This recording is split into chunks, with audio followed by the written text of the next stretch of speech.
My name is Hristo Bankov. I'm a proud TOP graduate.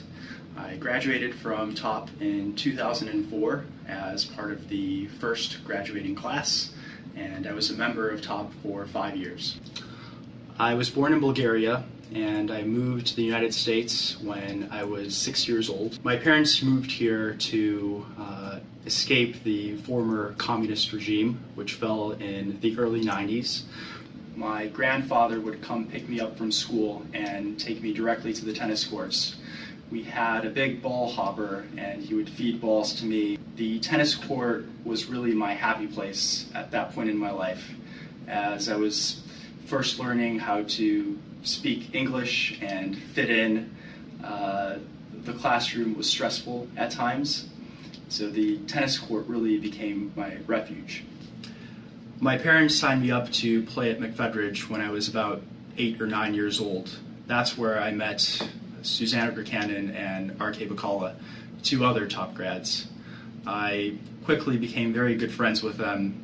We played in the same groups, started playing in local tennis tournaments, and even traveled around the Midwest. RK's dad told my father about TOP and how great of an organization it was. Before I knew it, I was in front of Roger Mitten, the founder of TOP, and he watched me play, got to know me, and I was lucky enough to be accepted into the program. TOP gave me the opportunity to play as much tennis as I possibly could, something that I wouldn't have been able to do otherwise. I also had a number of great mentors along the way as well, including Henrietta West and Roger Mitten. They were always there for me when I needed them.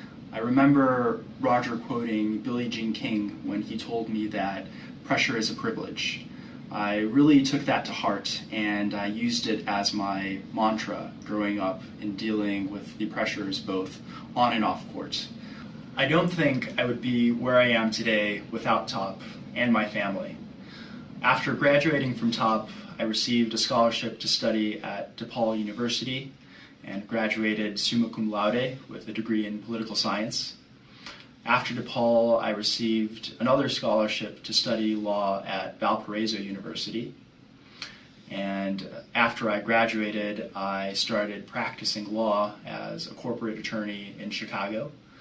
Now I've been practicing for 6 years. It's quite amazing how time flies by. TOP played a central role in creating the opportunity for me to succeed. This very special organization has not only touched my life in a significant way, but also the lives of so many others that have similar stories to mine, all inspirational and unique in their own way. I'm currently a 4th grade teacher with Chicago Public Schools, and within my classroom I try to use some of the life lessons that I've learned from tennis to motivate the kids to do their best. You know, one of the things that I learned about tennis, being a singles player and a doubles player, is that you compete against yourself a lot, but you also cooperate with others when you're playing doubles. So I try to instill that same lesson within my kids. I try to tell them that you're not competing against someone else in the room. You're competing against yourself to make yourself better than you were yesterday. But at the same time, you also cooperate and collaborate with others so that it can help you be a better person. Tennis was everything. I like to tell everybody that tennis was my first love. I ate, slept, and drank tennis. I would go and play in camps from sun up to sundown. I remember at 4 o'clock p.m., that was when the adults came in and the kids had to go, and I ended up fighting my case to be able to stay past 4 because I enjoyed the game so much, and I was one of those kids that hung around the adults but was playing that tennis because I just loved it. After School Matters partners with CPS and holds after school programs, and my school asked me if I would teach tennis. So I took kindergartners, first to second graders, and I taught them tennis in the hallway of the school with a makeshift net. And I told them that if they really worked hard and they listened well, that there might be a scholarship program that I can get them a part of. That really helped some of the kids really get focused because I told them that they would be able to go to an actual tennis court and play on it, and they would be able to possibly get lessons, private lessons and group lessons paid for, and also be able to travel once they got good enough to play tournaments. One of the ways I wanted to build a relationship with my students was to show them this article of myself back when I was 17 years old. I was able to be interviewed by a sports journalist for the Chicago Tribune about me wanting to serve others, what I wanted to do as an adult, and what I wanted to, and how I wanted to help the community. And I talked about how I was going to Occidental College. All the time when I was giving that interview, I was thinking about all the great things that Top had given me, the opportunity to play the sport and to be able to help others and give back and to motivate me to be my best in school. You know, I've talked a lot about a lot of things that I was able to get from Top in terms of equipment and tournament travel and things of that nature, but I didn't really talk too much about the people I've gotten to meet through Top.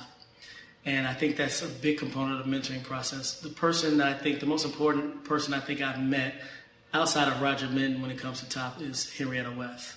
Henrietta West basically took me up under her wing when I was around 14 years old. I met her through a friend at the club at Midtown, and we took to each other right away. We've had numerous conversations together over the phone about life and helping me, counseling me through some of my struggles. And so if I'm grateful for anything, besides being able to play the sport, it's the people I've gotten to know.